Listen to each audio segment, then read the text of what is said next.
औरंगजेब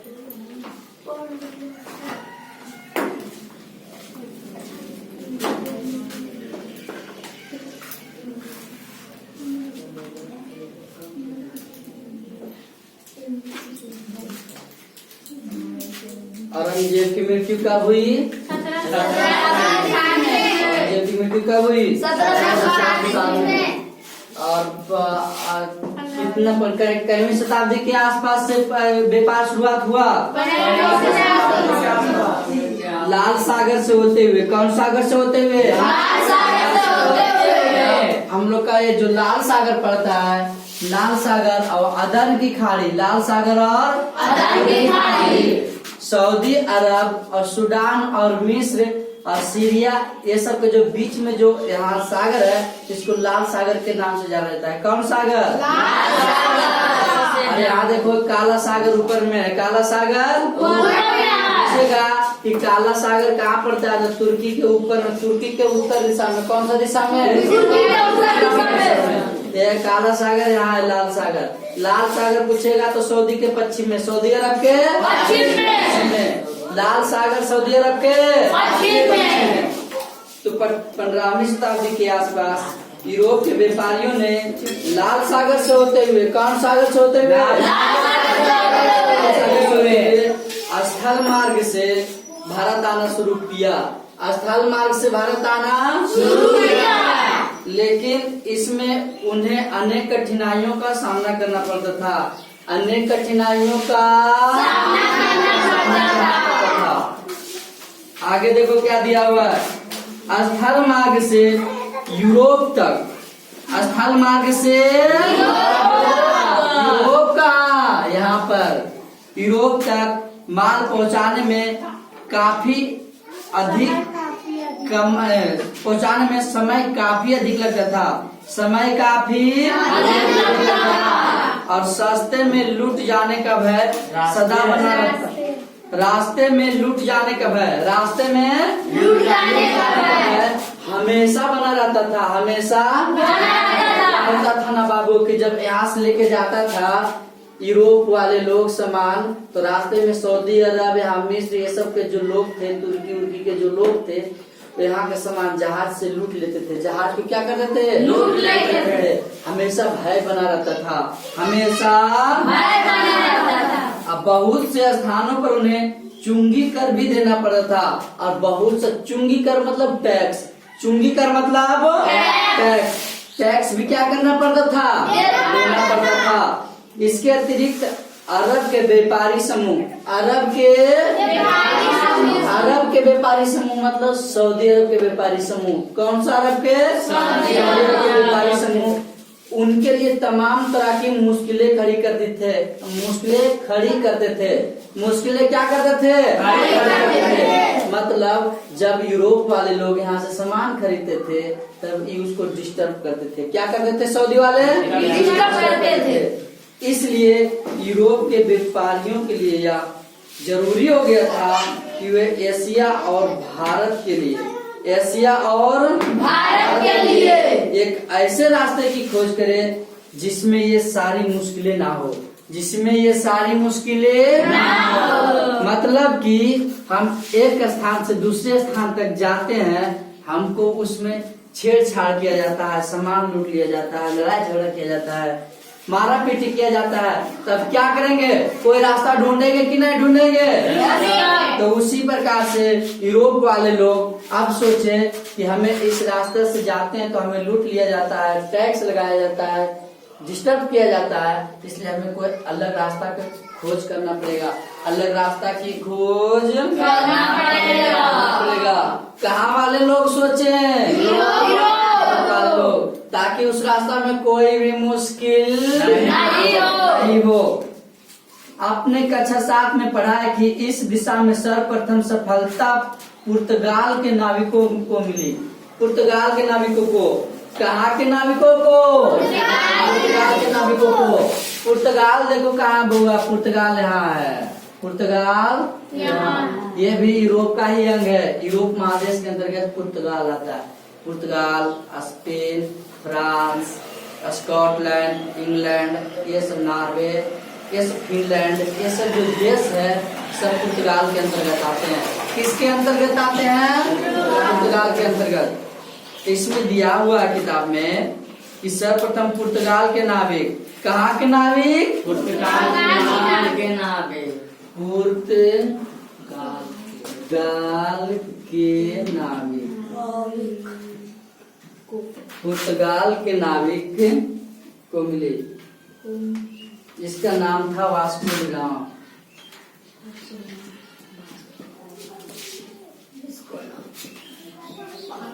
पुर्तगाल के नाविक Vasco D gamma 1498 ईस्वी में।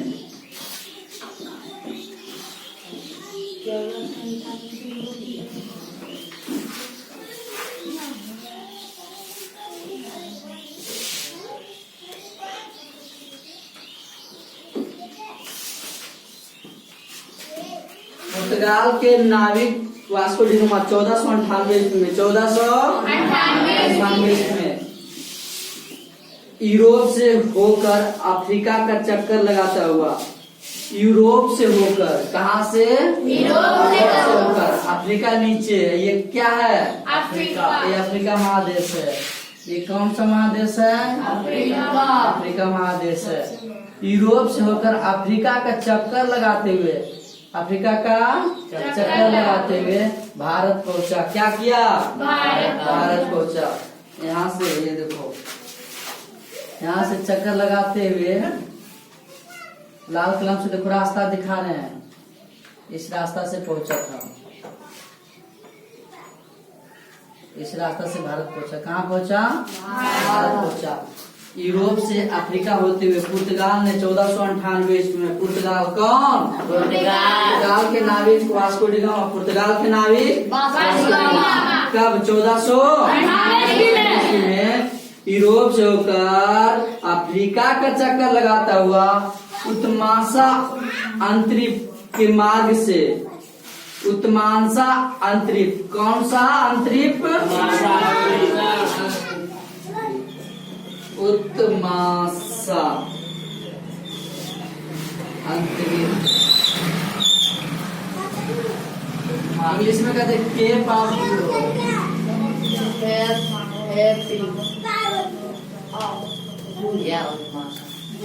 इसी को हिंदी कहते हैं उत्तमांसा अंतरिप। रास्ता का नाम था उत्तमांसा। ये रास्ता का नाम है, क्या चीज है?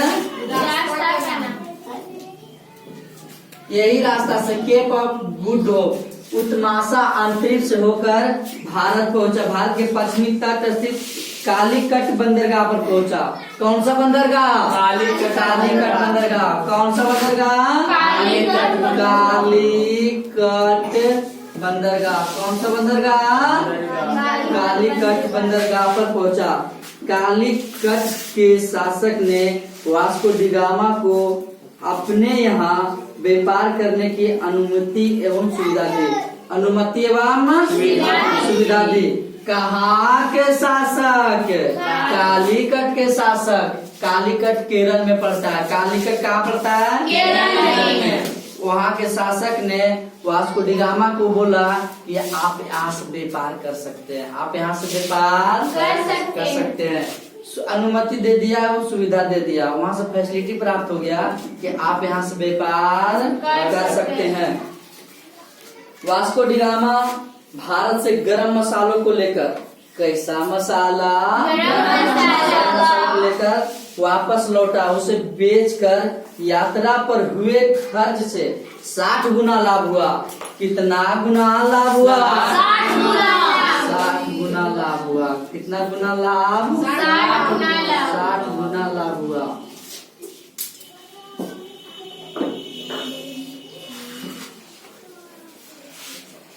कितना गुना लाभ हुआ? 60 गुना लाभ हुआ। इससे पुर्तगाल के व्यापारी, इससे पुर्तगाल के व्यापारी और नाविक बहुत उत्साहित हुए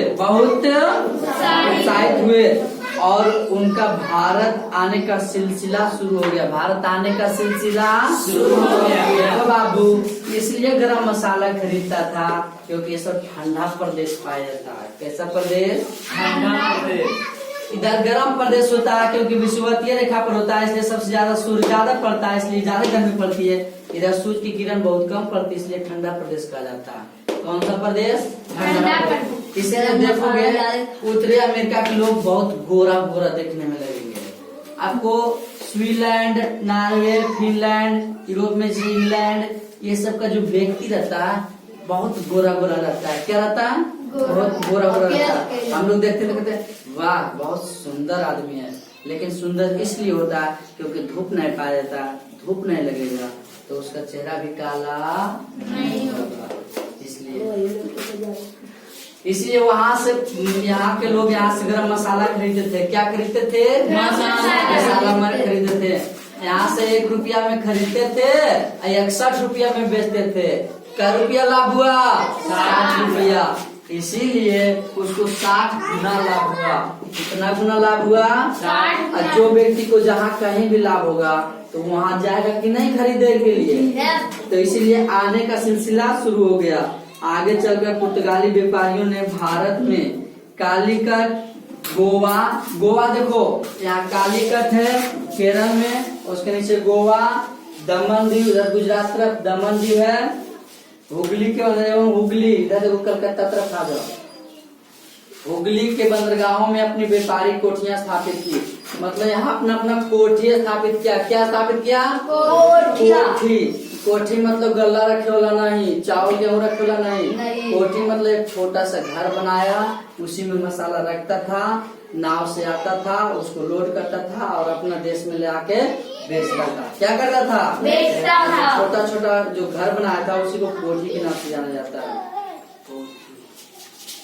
अर्थात प्रयास किया किंतु वे सफल नहीं हुए। किंतु वे सफल देखो उन्होंने भारत में राजनीतिक सत्ता स्थापित करने का प्रयास किया।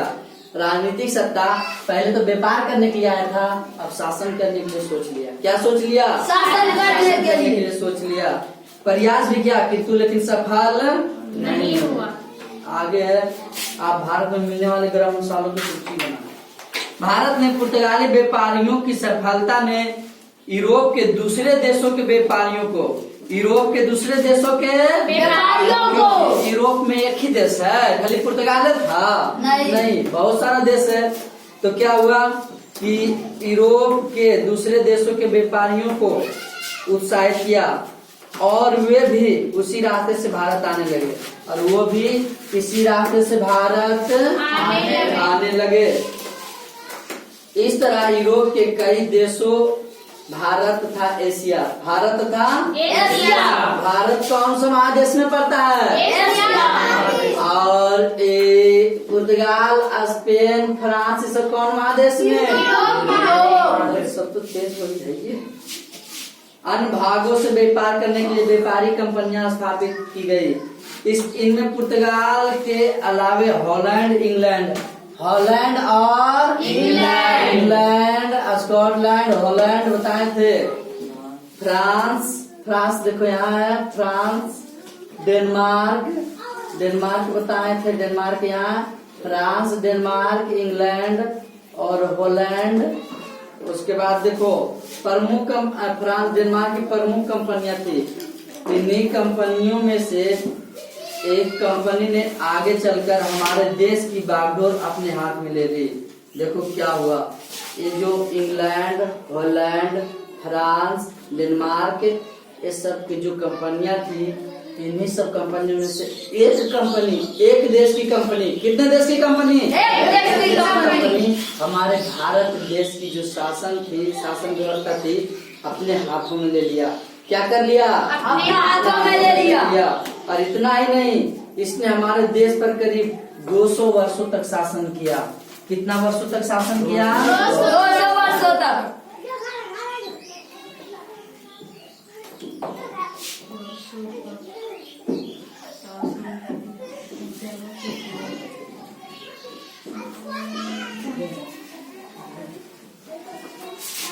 कितना वर्षों तक शासन? 200 वर्षों तक शासन किया। देखो अब आगे गया ईस्ट इंडिया कंपनी की स्थापना। अब एक कंपनी की स्थापना हो गया 31 दिसंबर 1600 ईस्वी को। इसको शॉर्ट में कहते हैं EI, हला नहीं, ईस्ट इंडिया कंपनी। 16 दिसंबर 31 दिसंबर 1600 ईस्वी की स्थापना हुआ। क्या हुआ? स्थापना। स्थापना हुआ। 31 दिसंबर 1600 ईस्वी को इंग्लैंड के कुछ व्यापारियों ने लंदन में, कहा? लंदन में ईस्ट इंडिया कंपनी की स्थापना की। इंग्लैंड की महारानी एलिजाबेथ प्रथम ने, इंग्लैंड की महारानी एलिजाबेथ प्रथम ने इस कंपनी को 15 वर्षों के लिए पूर्व एशिया देशों के साथ व्यापार करने का एक अधिकार दिया। और इंग्लैंड की जो महारानी थी एलिजाबेथ प्रथम बोला कि जाओ 15 साल तक तुम शासन कर सकते हो। कितना साल तक? 15 साल तक व्यापार करने का एक अधिकार दिया। इसका मतलब था कि इंग्लैंड की केवल इसी कंपनी को भारत से व्यापार करने का अधिकार था। इंग्लैंड के केवल इसी कंपनी को भारत के साथ व्यापार करने का, और कोई भी इंग्लैंड का और कोई भी कंपनी नहीं थी। इंग्लैंड का कोई अन्य व्यक्ति या व्यापारी समूह भारत के साथ व्यापार नहीं कर सकता था। भारत के साथ व्यापार नहीं कर सकता था क्योंकि 31 दिसंबर 1600 ईस्वी को ईस्ट इंडिया कंपनी की स्थापना हुई और एलिजाबेथ प्रथम इंग्लैंड की महारानी, उस समय इंग्लैंड की महारानी कौन थी? एलिजाबेथ प्रथम इंग्लैंड की महारानी। किसकी महारानी? इंग्लैंड की। गौर से देखना सुनना, एलिजाबेथ प्रथम।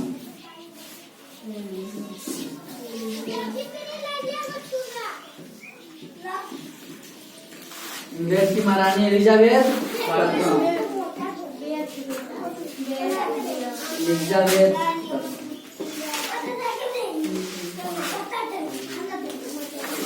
अलाउ किया था, अधिकार दिया था कि जाओ 15 वर्ष तक पूरब के देशों में साथ जाके व्यापार करो। क्या करो? व्यापार करो।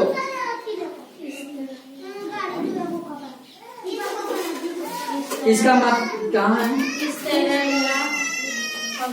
इस तरह यह कंपनी भारत से चीजें खरीदकर यूरोप में ज्यादा कीमत पर बेच सकती थी। यूरोप में ज्यादा कीमत पर बेच सकती थी।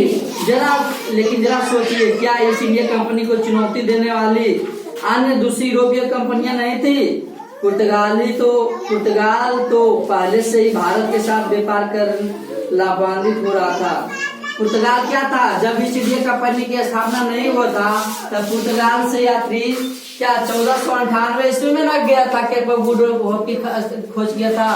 तो यहाँ से पुर्तगाली व्यक्ति क्या कर रहा था? व्यापार कर रहा था, लेकिन उसको अनुमति नहीं मिला। इसके साथ हॉलैंड, फ्रांस और डेनमार्क जैसे देशों की व्यापारिक कंपनियों के हित में भी इंग्लैंड की ईस्ट इंडिया कंपनी से टकराने लगे। इंग्लैंड की ईस्ट इंडिया कंपनी से टकराने लगे। वो अपने में लड़ाई झगड़ा करने लगा। क्या करने लगा? सारी कंपनियां एक जैसी चीजें जैसे बारीक सूते कपड़े, रेशम, मलमल, नील, सोरा आदि खरीदती थी। ये सब चीजें थी जो भारत से खरीदती थी और इंग्लैंड में जाकर के बेच देती थी। यूरोप में सूती कपड़ों का उत्पादन बिल्कुल नहीं होता था। सूती कपड़ा यूरोप में होवे नहीं करता था। कहाँ होता था?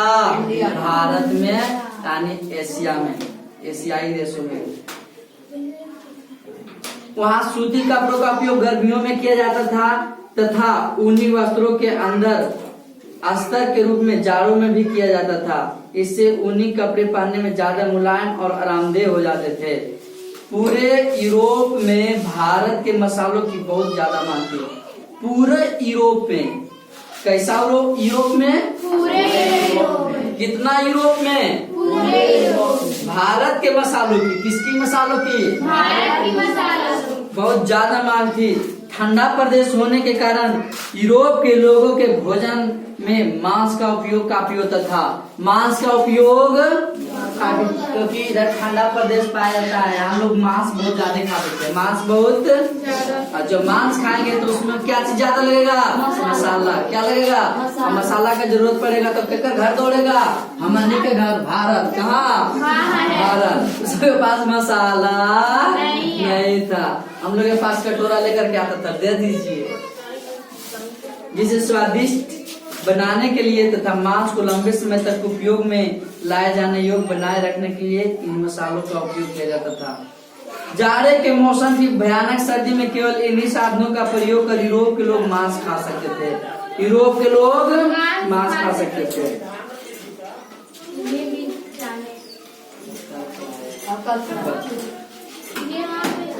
रुक जाओ, कल पढ़ाएंगे। टोटल लास्ट टैक्स है 45 तक है ना, 30 नहीं पहुंचा। 2 दिन लगेगा पढ़ाने में, लेकिन पढ़ा देंगे। कोई दिक्कत? टेंशन लिखाने में लगता है कुछ भी? हम लोगों को तो एक चैप्टर में 5 दिन लगेगा, 5 दिन लग जाता। तरह का नील का इस्तेमाल कपड़ा रखने के लिए होता था। किसको रखने के लिए? कपड़ा रखने के लिए। सोरा बारूद बनाने के काम आता था। सोरा बारूद बनाने के काम आता था। यूरोप में इन सभी चीजों का अभाव था। यूरोप में इन सभी चीजों का नील का अभाव था, सोरा का अभाव था। इसके विपरीत यूरोप में उत्पादित बहुत कम ही चीजें भारत के लोगों के काम आते थे, और जो यूरोप में जो वस्तु का उत्पादन होता था भारत में बहुत कम काम आता था। भारत में बहुत कम काम आता था। इसलिए यूरोप की कंपनियां मुख्य रूप से सोना और चांदी देकर भारत से सामान खरीदती थी। सोना और चांदी देकर भारत से सामान। पहले देखो, भारत सोने की चिड़िया क्यों कहा जाता है? पहले सामान खरीदता था तो सोना देता था बदले में, और चांदी देता था। क्या देता था? सोना चांदी देता था। और सब दूसरा देश वाला देखता था कि भारत के पास ज्यादा सोना चांदी है तो आक्रमण कर देता था, सोना चांदी लूट लेता था। अधिक से अधिक सामान खरीदने तथा उससे अधिक से अधिक मुनाफा कमाने के लिए इन सभी कंपनियों में होड़ लगी रहती थी। इसका सबसे ज्यादा फायदा भारत के कारीगरों व छोटे व्यापारियों का होता था। ज्यादा फायदा भारत के कारीगर और छोटे व्यापारी को होता था। उनका सामान तैयार होने के पहले ही बिक जाया करता था। सामानों में बनता था और क्या होता था? बिक जाया करता था, और वह काफी अच्छे दामों पर। मगर इस होड़ का एक दूसरा पक्ष भी था। जो कंपनी ज्यादा वस्तुएं लेकर यूरोप के बाजार में जाती थी और उसे मुनाफा होता था। साथ ही अगर एक ही तरह की वस्तुएं एक से ज्यादा कंपनी बेचती थी तो वस्तु की कीमत पर बाजार में कम हो जाती थी। वस्तु की कीमत बाजार में कम हो जाती थी। इसलिए ये कंपनियां हमेशा इस प्रयास में रहती थी कि दूसरी कंपनी के